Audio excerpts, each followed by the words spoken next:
Welcome to the Reschool'd podcast, the show that discusses all the things that schools may have missed, with your hosts AJ Kuti and Jason Gordon.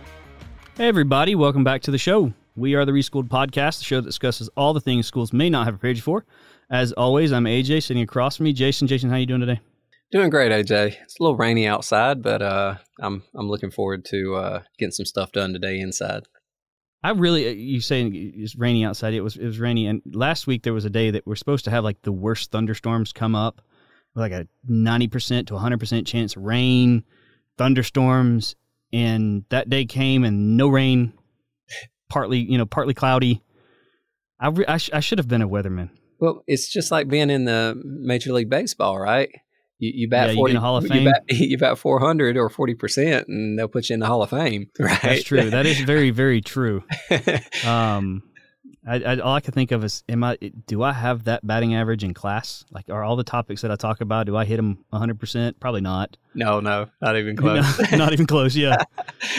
Well, today's episode, we are going to be talking about organization. And this is something that I struggled with in college, that I've worked to get better at. And a lot of it had to do with my ADD. But I'm excited to talk about this because I have learned some things. It's in my program currently that's been helping me. So I'm interested to see if you have any, because this is the tips and tricks series. So this is us giving tips and tricks to the listeners too. So what do you think about that? Oh, I'm excited about it. But before we jump into it, visit Reschool'd.com. That's where you're going to see all our episodes, all the stuff we're putting up, our social media handles, platforms, that type of thing. But most importantly, that's where you can contact us. So send us a message to let us know what you want to hear. But you know the address. Go visit us there, right? Don't just stick with your favorite podcasting app, right? We got a website. Yeah, and yeah, please go over there, check out the website. Give us those reviews. Those do really help us a lot. Also, like Jason said, ask us the questions. We're always looking for new topics, too, that really are more resonate with you than what we think. So, quick question of the day. Very straightforward, very direct. Were you an organized person in college? Yes, I was. Good, because I was not. Yeah, I think we've talked through this before. My time management was probably the strongest piece. But back then, that was before, everybody had a laptop in class, and it was just starting that transition. And I hung on longer than others. I was a hand note taker. I had my, notes for every class in a separate notebook, and I was pretty organized. And, lacking all the options that the internet gives you in terms of how you take notes, how you reference things, how you link things. If you're just writing things by hand, it causes you to have a system. And I was extremely organized in taking notes, making certain I completed all my assignments before they were due, that type of thing. So yeah, that was, if I had any success, and I did, I had a very good GPA and things like that. So I was a diligent, hardworking student. But if I had any success, it was because I was organized, right? It allowed me to get the most out of the time that I invested. So, yeah. You said that if you were a handwriter in notes, it forced you to be organized. Mm-hmm. I would argue that it required you to be organized because I tried. I was just not organized, and it did not work for me. Yeah, it didn't force me. It didn't force me to do squat. Right. You can scribble down things, but you don't have a plan for that, right? It forces you to there you go. Yeah. I see what you're saying. To make use of those notes because that's what you have, right? So to use it efficiently or effectively, it forces you to become organized. So yeah. I was the world's worst at organization. Like I was terrible when I was an undergrad. I got a little bit better in master's, probably mainly because I was married and my wife was very organized. So you kind of take some of their skills and tendencies. But in undergrad, I was the worst because I could not. And again, you're going to hear this a lot. I mean, I've said this on past episodes, but I have ADHD. So my mind goes pretty quick in trying to process things, the way I think about things, what's on my mind. And then I also have the issue of being hyper-focused on certain things. But organization was never one of those things because I just couldn't sit still long enough to figure out a system. It wasn't that I didn't want a system. I could not figure out one that worked for me. And granted, I didn't put in much time to figure that out either. I didn't go to YouTube as much back then to figure out what things they found work well with people with ADD or ADHD. I mean, I had those calendar planners that you put stuff in, or you're supposed to put stuff in, and mine was more or less blank. 1 or 2 days, I got really kind of into it, and I'm like, okay, I'm going to do this, and I'll fill out a week, and then it's nothing. And even in that week, I didn't really follow it much, but I've grown to get a little bit better at it now in my current program. So I'm interested to see kind of what things that you used, and I can kind of bring up some stuff that I'm currently using. So let's get into the main topic. Do you think it's necessary for all students to be organized? Like, does college require you to be organized? So college in its essence is organized learning, right? Yep. I mean, like that line from Good Will Hunting, where the actor Matt Damon basically said you could have learned everything you learned. He was talking to a guy at Harvard, and he was like, you could have learned everything you learned in 4 years with a library card and $15 in late fees, right? Yeah. And he true. may, in a way, he may not be wrong about that, right? Yeah. But we've talked about in other episodes all the benefits when it comes to like exposure to knowledge and how you soak it in and things like that college does for you. Well, part of that is the organization aspect of it, right? My website, thebusinessprofessor.com, right? Plug for that. Mm-hmm. The reason I think it's relatively successful now is because the information that's there, you could find that same information on the internet anywhere, right? There's hardly anything out there, any bit of information that you can't find elsewhere on the internet. But I organize it well. I organize it into courses, into sequences, interlink articles that are relevant to each other type scenarios, so it makes the learning experience better. Well, that's what college, in a way, does, right? I mean, of course, you've got your professors that add tons of value. You got other people you're sitting beside that add tons of value and stuff like that. But when it comes to just experiencing this new information, the sequence and how you experience it will make a huge difference in terms of your ability to learn it. So with that being said, the more organized you are, the more capable you are of taking this mass of information that's being thrown at you and soaking it up in a way that makes it, one, useful, but two, able to be retained. If retainable is a word, right? You can retain it a little bit better. But to answer your question, do you have to be organized in college? No. I see people make it through college all the time who are terribly unorganized. But I will say this, without fail, the absolute highest performers, the ones who do the best, tend to be extremely organized. And I can say that truthfully about career advancement too. People who tend to be extremely organized advance further in their career. Yeah, I can tell you I'm the poster child of not being organized and still making it through college. I'm proof that you can go through college and not be organized. Would organization have helped me? Oh, absolutely. There's no question. There was many a days where I would go into class and there would be a homework assignment due, and there was a homework assignment, really? And there's no time for me to get it done because I didn't write it down, or I forgot about it, or, I tell myself that the biggest lie that we all tell ourselves every day is I'll remember that later on. Yeah. Right. And you never do. And I was that person, and something came up and then it just left my mind. And then I get there that morning and they're like, all right, turn in your homework. I'm like, oh crap, I forgot my homework. So would it have bettered my experience? Would have bettered my success, my grades? Absolutely. There's no question. But do you have to have it in order to succeed in college? Not necessarily. So yeah, I mean, like you said, and you were talking about your website, it's the way that it's organized. It's the way, and to me, what it was saying is there was a convenience factor to it. Mm-hmm. You are the Walmart of tutoring websites for business schools. Target. We'll give you Target. Yeah, give me Target, right? Yeah, I'll give you Target. One inch up on that on the quality chain. There you go. But that's part of it is with organization too. Convenience tends to, or the time that it takes to be organized tends to get into the way of some of being organized. The time it takes. Some time in the beginning of the day, or it takes time at the beginning of the week, or depending on how you do it, it takes time to be organized, and sometimes you don't want to give up that time, or you don't have the time.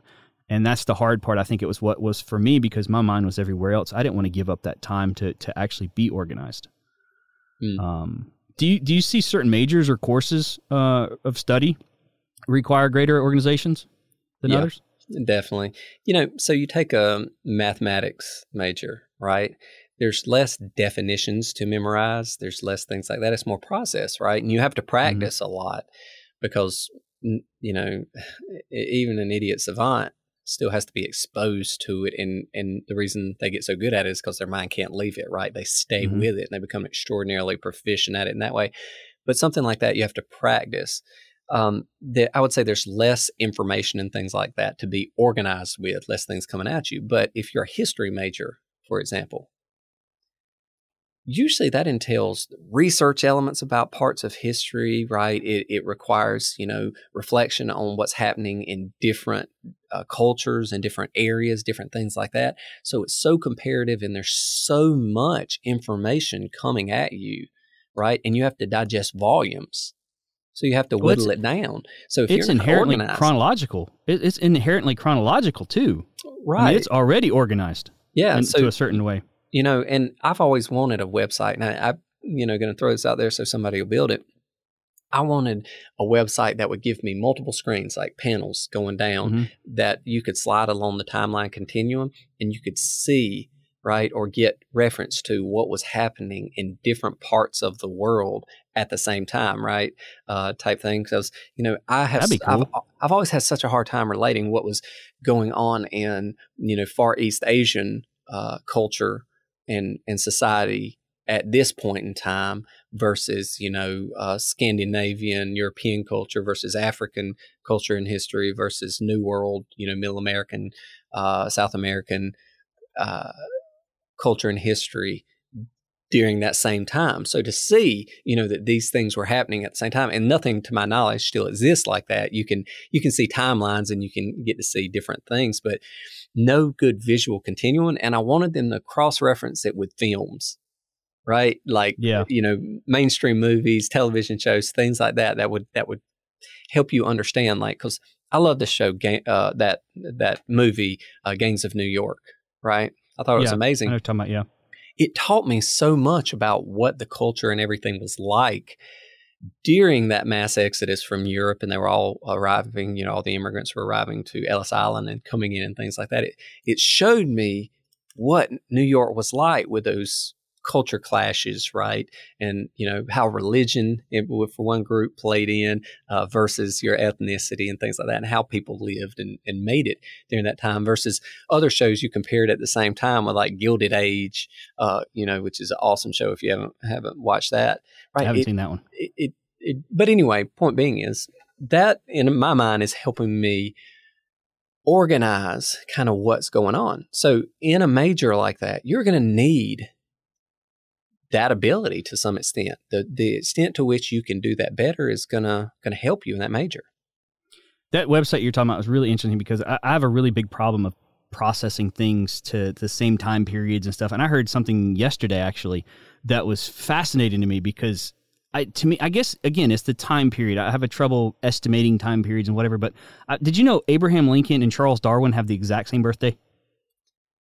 That is right. I mean, just that alone is dumbfounding. Because I guess my mind goes Charles Darwin was way earlier. Oh, yeah. I would have thought the theory of evolution would have been around hundreds of years before Abe Lincoln, but, no, it's February 12th of 1809. Wow. That website would have been really cool. And if you go back even further, like the founding of the United States, right? The people who were writing the Constitution, one, did not have rifled barrels that could shoot a bullet straight, right? And two, they had never even heard of aspects of science that we take for granted, right? Yeah. Type scenario. So anyway, there was another one, the old, I mean, my mind's gone completely blank now, but the really old university in England, oh God, what is it? Oxford? Oxford is older than the Aztec Empire. Oh, wow. Like, it was created at the same time as that. It was created before the fall of the Aztec Empire, I believe, or the Incan Empire. I'm not sure which one it was, but it's one of those major empires back then. It's older than that. That is the craziest thing I've ever heard. Wow. I'll vet that just to make sure. I'll come back to it. But yeah, it's I heard that. I was like, holy crap, that is ridiculous. Like that doesn't make sense to me. So I think we've given a pretty solid example of how, all this information, things that we understand, if you don't organize it well, it's so hard to retain it. But as we just demonstrated, it's hard to use it effectively, right? To learn other things, to put things into context. So are there majors that are going to require a higher level of organization than others? Yes.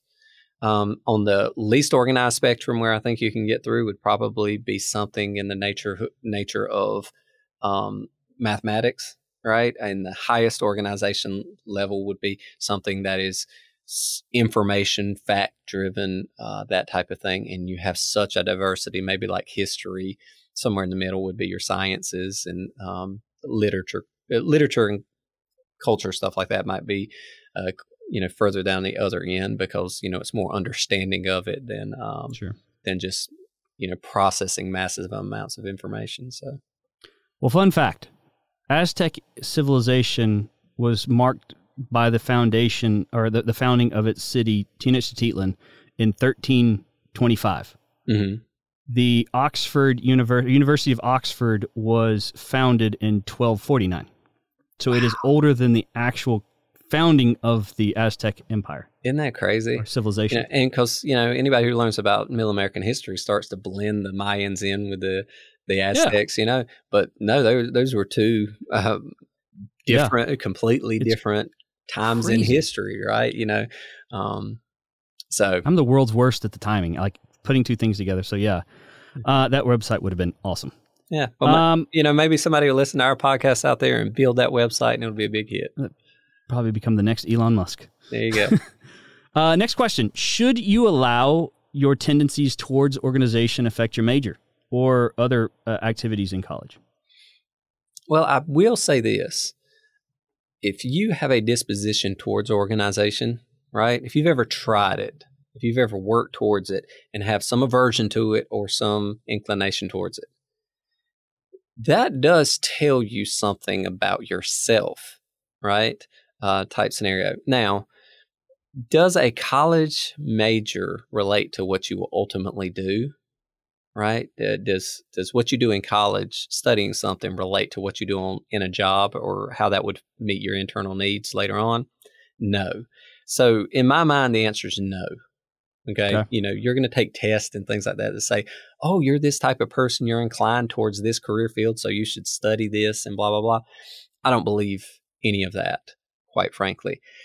Will some tendencies make you more proficient in what you do when it comes to the organized learning environment? Sure. But you can be successful in any career field, independent of your success in studying that subject in college. So I will say, when I read this question, the thing that popped into my mind, and maybe we can kind of discuss this back and forth too, but I agree with you. I don't think it should affect your choice of major. But at the same time, like you said, if you're organizationally averse, if that's a word, organizationally averse, and you're choosing a major, and that major requires or definitely needs some type of organization, if you're choosing that major and it needs organization, then odds are the job that you're going to get in that major is going to need some organization. There's going to be some overlap. Possible. So if you're going to choose something that requires you to have organization as a major, and you're organizationally challenged, then odds are you're probably going to struggle when you actually get your job there too. Because if it requires it in college, then there's a good chance that it's going to require it also in the career itself. So I wouldn't say it needs to be a holistic yes or no. I'm going to choose this based on my organizational ability, but I do think that there is part of it that you do need to be aware of. That if you're organizationally challenged, you can learn. If you're organizationally averse, you may want to look at other things that's going to give you that contentment that we've talked about in many other episodes too. Mm-hmm. That makes sense. All right, well, let's finish this episode up. We're going to round this up. It probably lasts 10, 15 minutes. Let's talk about the best tools you've seen or you've used for the purpose of being organized. So I'll start. Let's start with you. Okay, number one, above everything else, you hold it in the palm of your hand. Your phone. Yes. Right? I've already spoken on the pen and paper, right? That's a big one. But I'll talk about more techniques when it comes to that. But as far as a tool, number one, every phone has a calendar that plugs in with whatever email systems you use. So any smartphones, and I think pretty much everybody has a smartphone these days. Yeah. That's number one. Time management, right? Being able to plug all the things that are required of you, right? That require your time and attention, to plug those into a calendar and let that calendar start to dictate how you invest your time. I think we've talked about this in a previous episode too. Weren't you a block scheduler? Well, what do you mean by that? Like, so you blocked out, like, I'm going to work on this for 2 hours or 1 hour in your schedule. So you had it like, do this for this many hours, do this for this many hours, do this for this many hours, have lunch for this many hours, go back to this, that kind of thing. Exactly. Yeah. So I was a pen and paper guy. Mm-hmm. Once again, everything happened on the front sheet of a page of paper. I did have my phone always on me, right? But I didn't plug events or anything like that in calendars. Phones were way more rudimentary when I got mine back in school, right? They weren't smart like they are now. But I kept a checklist for every day. I'll go ahead and give you another technique. I'll double up on mine. I read the book, Checklist Manifesto by Atul Adewande. I can't remember how to exactly pronounce the name, but we'll go with anyway. It was amazing, right? And it focused on different ways that checklists are used, and he was a doctor or surgeon, and noted how using checklists reduce the potential for omission or error in the process, right? And I really took that to heart. So I wrote down pretty much everything in the form of checklists that I had to do within a day.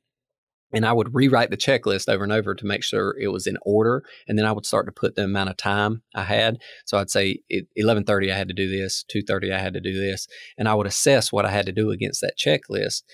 And every day I would knock out my checklist, right? Because I was extremely busy, right? I woke up very early in the morning, did exercise, stuff like that. Then I'd be at school. I would study a certain number of hours. And then after that, I'd go to the gym and work out pretty much every day for an hour or so. And then after that, I had to be back, showered, ready to go to the restaurant because I worked in restaurants at night. And that was my day every day. I mean, 5-6 days a week, that was what I was doing. So I knew I didn't want to forego the gym, the exercise portion, because I've always been kind of addicted to that. And I knew I had to go to work. And I never missed class. I didn't miss a handful of classes in college all the way through over 4 years. I probably didn't miss 5 classes.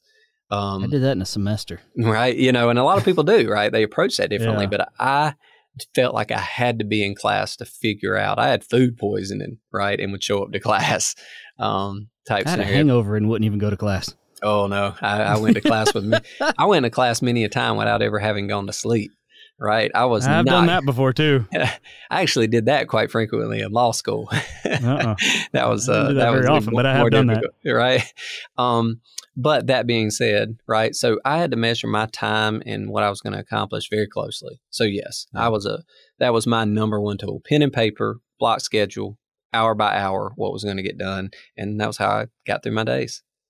Yeah. And there's nothing I can say or add to that's going to beat the phone because, like I said, our whole lives are on our phone. Now, I'm an Apple guy. I have an Apple phone. I have an Apple laptop. I have an Apple iPad. I even have Apple TVs. And the beauty of having all of the same is they connect with each other. Mm-hmm. So what I do on one, I'll see it on all of them, and I can set myself notifications. So if I'm watching TV, I actually get the notification. Or if I'm on my computer, I get the notification, or wherever it may be. And so that's helped me.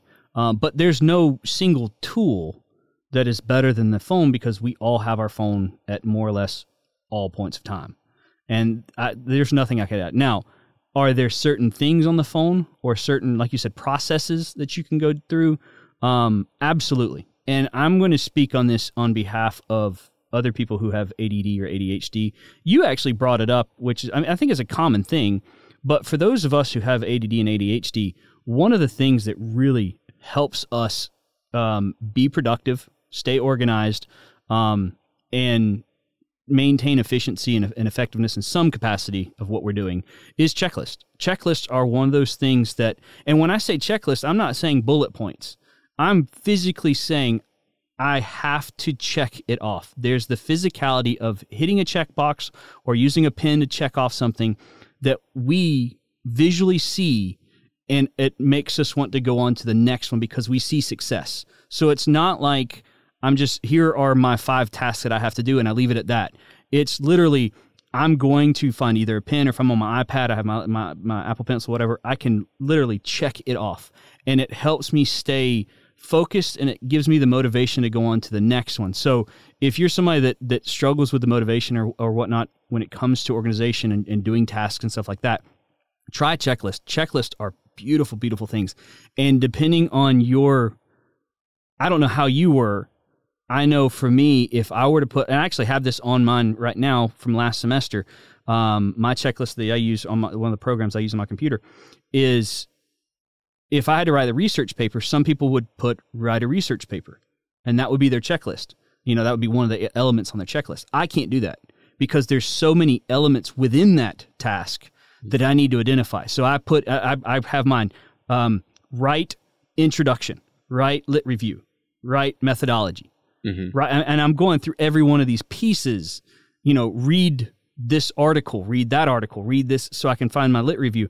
I have to individualize everything because, and it's a running joke in my family, but it's true, is if my wife ever told me, hey, you need to go clean your closet, and that's all she told me, she goes, pick up everything in your closet, I would get in here and I'd get overwhelmed, like really, really bad.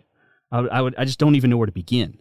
Where if she had said, hey, I need you to go to your closet and pick up all your shirts. Okay, now I have a beginning point. So I'd go and pick up all my shirts, and she'd go, okay, now pick up your pants. And then once I get to a certain point, I'm like, okay, now I have that starting point. Now I can get going on it. And it was one of those things that for me and for her, it was a tough thing to identify. I'm not somebody that I struggle with the overwhelmed feeling of having to do something in a broad sense. I need some individual starting point first. Well, it's that old saying, right? How do you eat an elephant? One bite at a time. Yeah. Right? Yeah. And you break things down into smaller elements. Yeah, I was definitely always like that as well. I break things down as far as I can. You turned me on to Notion, which is a great program. If you Not guys, a sponsor, but would love to be. Yeah, right. It's, it's incredible. So I use it now, and it allows you to break down everything. And I like that, right? It's basically a database that allows layers. So everything I do, I have so many things that I do at the same time, this podcast, my website, my teaching main job, music stuff, writing, family stuff, all those things, right? I break down categories of tasks and things like that I try to achieve. Then, I flow it all through to the stuff that's immediate, like, so for the day. So, I still live my life largely by checklists that I need to get done that day, right? As do I. I live on Notion. Notion is I have a dashboard set up that puts all of my stuff that I need to do this week and next week. So if I can get ahead, I can. It also helps me with the organization of like lit review papers as a database there. It has really helped me out. It is a very, complex. It can be a very complex app to use, but it can also be just very simple too. So it's really good to get to know. So we like it. That's what we use for our episode docs. But yeah, that's probably a big one. Checklists. I'm not too much on pen and paper, but like you said, I know a lot of people who are. I have classmates right now in the cohort that still print out all of their the articles that they're having to read, we get assigned. And I'm more digital. But if you're somebody that likes the pen and paper, you can still do stuff with that as well. Well, people tend to think like the pen and paper and writing things is slower, but research has shown, and if you practice it, you'll see this. If you write something like by hand, you remember it a lot better because you can't just let things flow through. Like typing, I can look at a book and off to my right and type it and not remember a thing. Fast. Not have read anything, right? I can go through and type the whole page and know nothing about what was there. It flows through very easily. Writing, it doesn't work like that. You actually have to memorize very briefly whatever it is you're writing. So you read a sentence, you commit it slightly to memory, and then you write it out. Well, that alone means that it's embedding itself. And that was one reason I was such a efficient studier in undergraduate. Now, I will say this. When I got to law school, it was a huge shock because you have to ingest so much that I was trying to memorize so much or remember everything, and it was very difficult. You had to summarize things. You had to boil them down very, very well and just retain the smallest portions. If you tried to maintain an understanding of everything you read or the facts right behind everything you read, it was almost a incomprehensible task. So in a way, people who were less, who were less organized in that way and tried to remember everything, people who were more focused on summarizing things down to usable elements were more successful. And I got better at that because I had to practice it, right? And so college is going to put you in a scenario where you have to get better at these things. You do practice them. One of the things that I've heard in usually they're military movies. I actually had a buddy of mine who is a Navy SEAL who has said this before. But it really makes sense that I've learned, especially in my program right now, that's slow is smooth is fast. Mm-hmm. And where I was, and I talked a little bit about this early in the episode, where sometimes we don't want to give up that time because we've got so much stuff going on. I've learned that every Monday morning, I take a piece of the morning, whether it be like an hour and a half, and I organize everything for the whole week. And what that does, even though I'm giving up an hour and a half to do this, which I could be using to do something else, that smoothness that it creates allows me to go a whole lot faster in the rest of the week versus had I not done that. Mm-hmm. And so it is very helpful. And if you're talking about organization, it is very important that you do give yourself the time in order to organize yourself. And just an extension of that is also be aware that there are things that can be automated too. Like automation is a beautiful thing. I mean, use technology the best you can.